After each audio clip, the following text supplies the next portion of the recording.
So at the end of the day, the right guy won. You're lucky the right guy won, but I don't see how Cleary gave him the fifth. Me either. I don't see how he gave him the fifth, but I don't see how that guy in any way, shape, or form, how anybody could have given Cejudo that fight.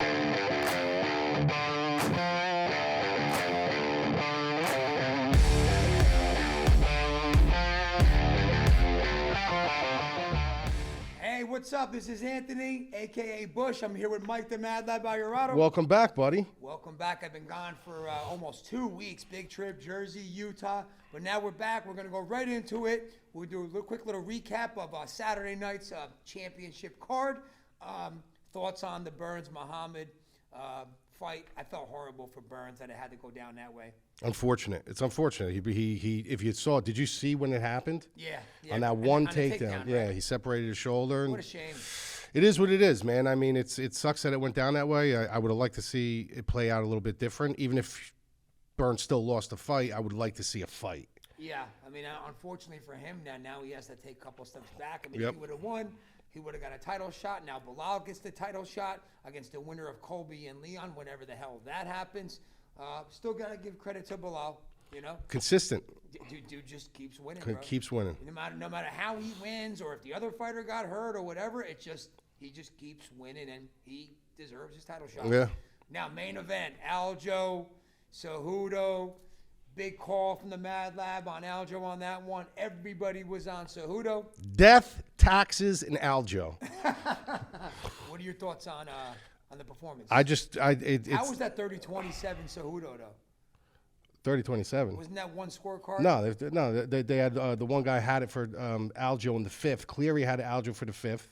He had it, and then the other guy, though. This is what. And guys, we did an interview with Ray Longo, which is either up now or it'll be up shortly after this video. I highly suggest you guys watch that. We discussed the whole thing that happened, from the crowd to the refs to the Ray judges. Longo was Aljamain Sterling. Aljamain Sterling's coach. So, and then we were discussing this, how people were shitting on Cleary for giving Aljo the fifth, right?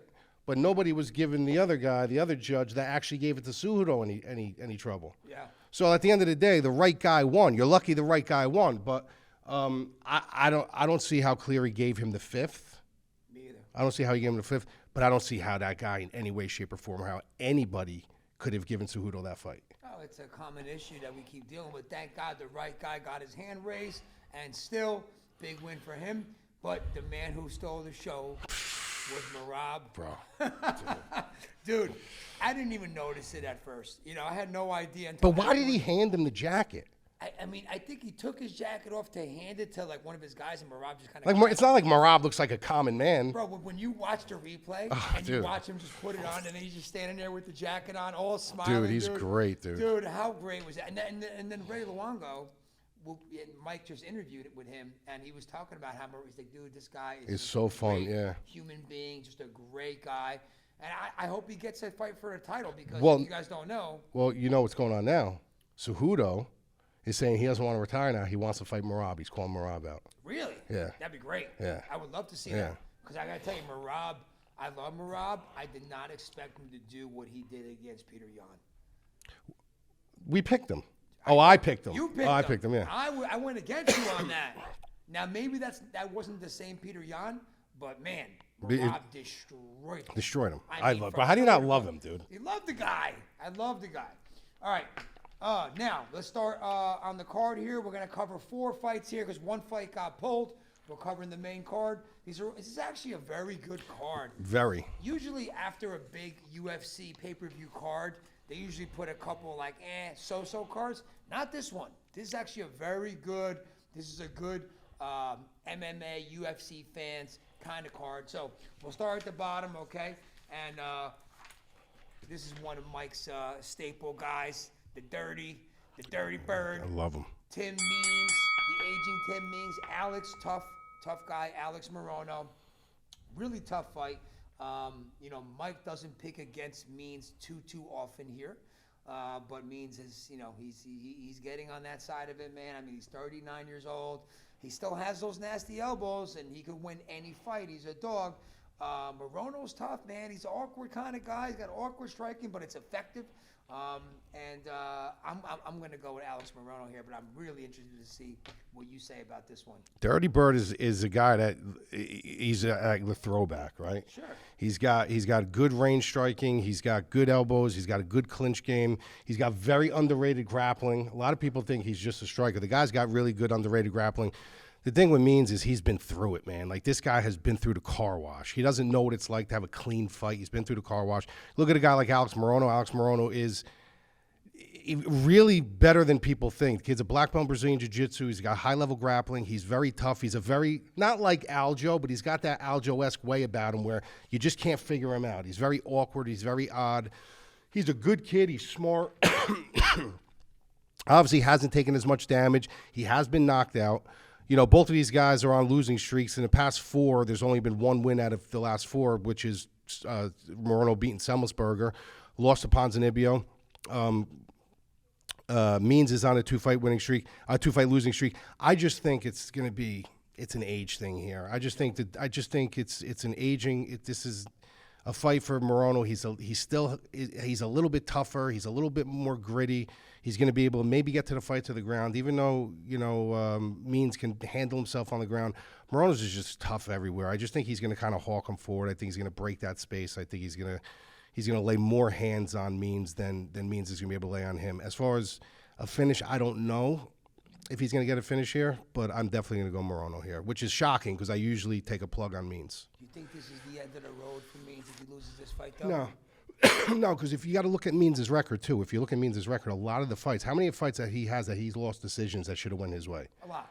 I mean, there's been quite a few of them. You know what I mean? So I think his record isn't indicative of how good he's been fighting. I mean, if you go not too long ago, I mean, Starpoli, Perry, Dalby, 3-fight win streak. He lost to Holland and Griffin last 2 fights. Not bad competition. So I still think he has it, but it's coming soon. Yeah, it's got to come. Like, it's coming soon. I think he gets finished. Possible. I think Morono finishes. I wouldn't doubt it, but I also wouldn't doubt if Morono's beating him the whole fight and Means catches him with a nasty elbow and all of a sudden Morono starts taking a back step and he finishes him. He's one of the best with the elbows. You know, he's got everything's down the center line with him. So I'm going Morono, but he's definitely live. All right. Next fight on the card. Hit the clock. All right, I love this fight. We got D-Rod, Daniel Rodriguez, Ian Garry. Ian Garry comes into the UFC with all kinds of hype. McGregor's his idol, and he wants to beat a new McGregor in the UFC. Loud, good fighter, but we seen him get in trouble. Plenty. Every fight we seen him get in trouble, right? And then so the first time he fought, MadLab was super. Watch when you see this kid Garry. I'm high on this kid. I'm telling you. We watched him fight. We're like, wow, he leaves his chin out there. You got to be careful. And then the next 2 fights, he won his fights, but not easily, man. I'm like, Mike, I'm waiting for the right time to go against this kid. He's going to get fucking knocked out. When's it going to happen, though? Now you got D-Rod. I was really high on D-Rod a little while ago. Love the way he fights. He's a dog. Tough. He hits like a truck. But then his last couple performances, man, he just Magny. like shit. He gets subbed by Magny. He got that decision over to Leach, which he shouldn't have got that nod. Agreed. Yeah, you're right. At that time Yep. too. And he's just much better. I think he's a much better fighter than how he's performed in his last couple fights. If he fights like the way D-Rod fought, his earlier fights, I think he could beat Garry. And I'm torn on this fight. I'm going to say D-Rod bounces back here, puts on a performance that he has to, and he gives Ian Garry his first loss in the UFC. Well, I'll tell you, I'm off the Ian Garry train now. I know you are. I'm off the train of Ian Garry. I don't like his personality. I don't like that he's so brash. He's good. You can't shake that cough. Nah. He's good, but there's something about him, like you said. He's always getting clipped. He's always getting caught. Always. The thing with D-Rod is this. The thing where I see he gives him a little bit of trouble, he's a southpaw. That's a trouble for somebody. But the thing with D-Rod is he's not evolving. I know he's not. He's there. He's gonna throw hands. He's like he's almost like a Masvidal in a sense, like a younger Masvidal. He just wants to stand there. He wants to trade. He wants to bang. It's a recipe for a disaster as you climb the ladder. When you're fighting the lower end guys, when you're fighting guys like Mike Perry and stuff like that, who are going to stand and trade with you, that's all good. But when you're fighting guys that are becoming more well-rounded, like Magny, where Magny can take you down, can throw the volume at you. Like, which level do I need to defend? That's where he's going to run into his trouble. Ian Garry, he's at least evolving. So I think Ian Gary's going to lose. I just don't think it's going to be in this spot. I think Ian Gary's probably going to get hurt again in this fight.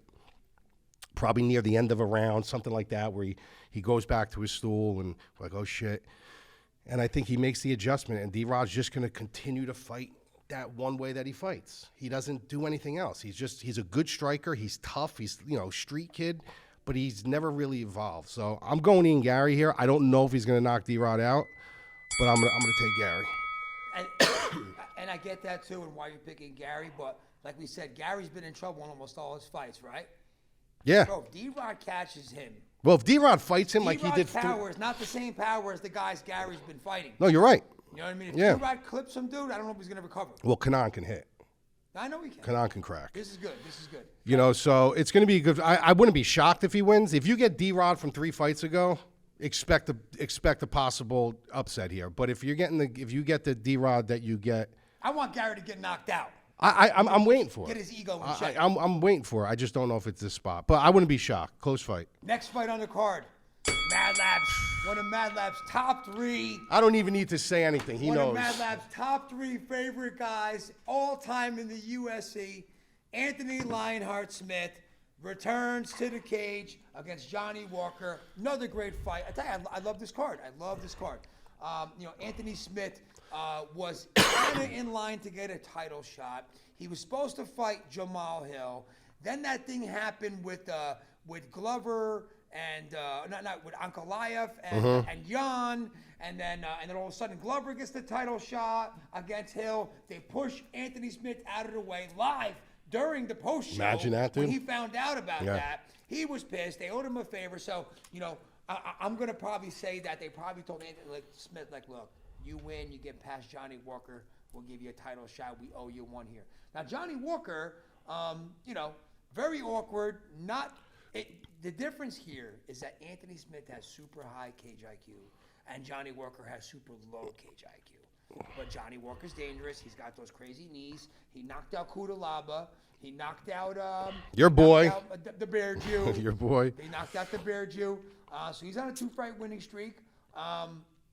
This is another great fight, man, but I cannot go against Anthony Smith here. I love Anthony Smith, too. I think he's a great commentator, too. I think he still has a couple years left in him. I think he can make a run. Can he win the title? I don't know if he can win the title, but can he get back to a title shot? I think so.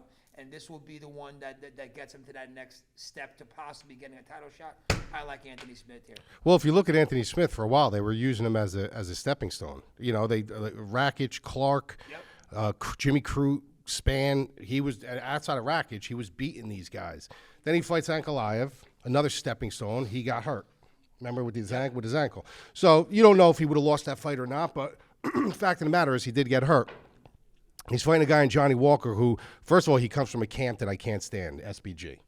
You know what I mean? Out of all camps, that's the one camp. Especially if you're a striker, you don't go there. Like if you want to well round out your game, and this is not me shitting on SBG. It's just outside of Conor McGregor, who have they ever had? You know what I mean? So it's like that's an issue for me. Another thing is Johnny Walker, to me, is I don't care that he won 2 fights. He's extremely chinny. He leaves himself completely wide open. He doesn't have the best cage IQ, like Bush just said. And Anthony Smith is very, very, is he a little long in the tooth? Yeah, the guy's got 50 fights. I mean, the guy is weathered and he's not that old. He's 34, 35. But 50 fights. Yeah, he's got mileage. You know what I mean? He's got mileage. Yeah. So when you look at Anthony Smith, though, like he said, the key is his cage IQ. He's going to have a 5-inch reach, 6-inch reach disadvantage in this fight. Walker's a big guy. So the one thing that Anthony Smith is probably going to do is Anthony Smith's going to take him down. And even though Johnny Walker does have decent Brazilian Jiu-Jitsu, Anthony Smith's Brazilian Jiu-Jitsu is grossly underrated. And I think he knows he doesn't want to stay on the center line. He doesn't want to strike with this guy. He will if he has to. That's just the way he is. But I think that he's going to try to take this fight to the ground. He's going to try to, keep it on the ground. He's going to try to control him, wait for Walker maybe to turtle up and get back onto his knees and try to get to his feet and take his back. I'm going to say Anthony Smith is going to sub him. I think a lot of people are calling by knockout and stuff like that, but I think he's smart enough to know, why am I going to play with fire with this guy? when I can literally take this guy down. He doesn't have great takedown defense. I'd rather take my shot there on the ground with him. If Johnny Walker's going to submit me, so be it. But the chances of him getting knocked out by Johnny Walker are far greater than getting subbed. I think Anthony Smith. So that's going to be my call. I'm going to say Anthony Smith by submission. Love it, love it. All right, main event here. Okay. You know, it wasn't too long ago when I said to MadLabs, like, why is nobody talking more about Jailton Almeida? You love this guy, dude. I do. This is like your Anthony Smith. I like this guy, but when I saw that they put him now this is a huge step in competition to go up to Rozenstruik. Now, I'm not saying Rozenstruik is this great dynamic fighter. He's not. He's very flat-footed, but this dude's got power. He was a Muay Thai or a kickboxing champion, if I'm not mistaken here. And Almeida was a light heavyweight, who now is a heavyweight, all right? And Rozenstruik's a big guy. This is a dangerous fight for the kid, you know, and this is what I love about the UFC, man. You know, it's not boxing. They don't like little, like, step. They give you a couple of steps. All right, you're ready.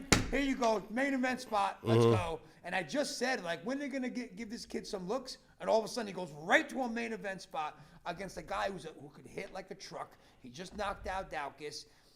Does he look impressive before that? No. He lost to Volkov. He lost to Curtis Blades. But this is a tough opponent.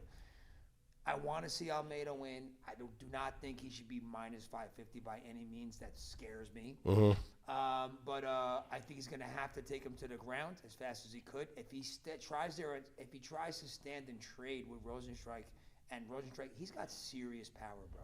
You know what I mean? So I think the game plan for Jailton is to take him down, get the win under his belt. Maybe it doesn't have to be pretty, but just get that win under your belt, get that big test out of the way so they give you even bigger fights. So I am going to go with Jailton Almeida here. I like this guy. The UFC is looking for another heavyweight guy to come up to compete with the Gons and the aging Stipe and John Jones. So who's going to be the next guy? Who's going to be the next superstar heavyweight guy? I think they want him to be the guy. But, bro, this is a tougher test than the line indicates. Yeah, no, I agree. I don't see a way Rozenstruik beats him. The only way I see him beating him is if Jailton Almeida takes his shot and he catches him. And here's why. Because Rozenstruik, first of all, has no volume. He throws zero volume.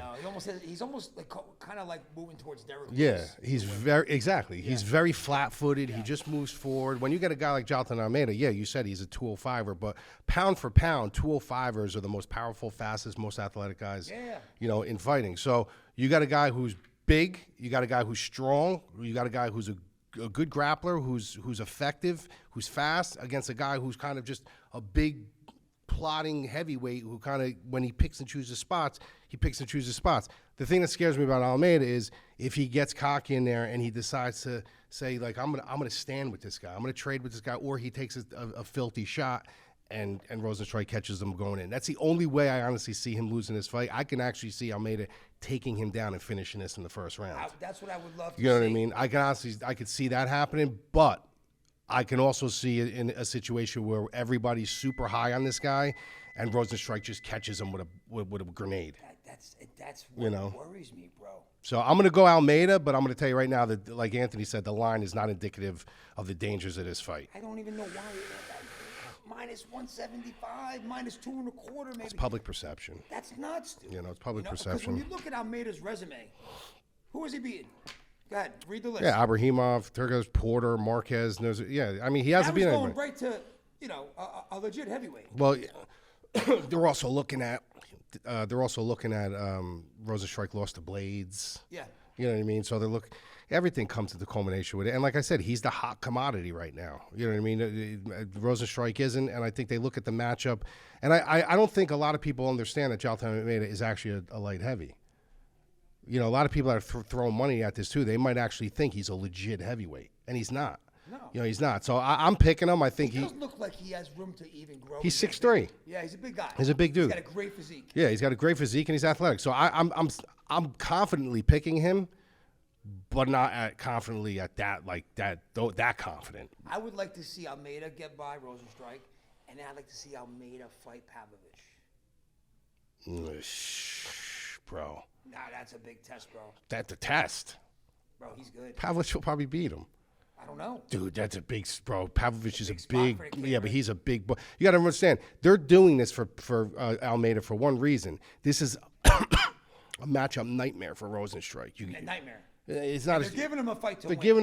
giving him a guy who's going to take him to the ground. Right, Pavlovic's got a great ground. Pavlovich takes. I'd probably take Pavlovich in that fight. Maybe, me too. I don't Yeah, know. And I take Pavlovich in that fight. It's just the size. When you look at what happened with Israel Adesanya when he went up to fight Jan, dude. I mean, size. People that said size. Who said it in the last card? One on the Instagram. Yeah, size doesn't mean anything. Size don't mean Oh, they anything. said it about Aljo. About Aljo and Cejudo. They said size don't mean anything. Did size look like Sure, it meant don't something in mean that? anything.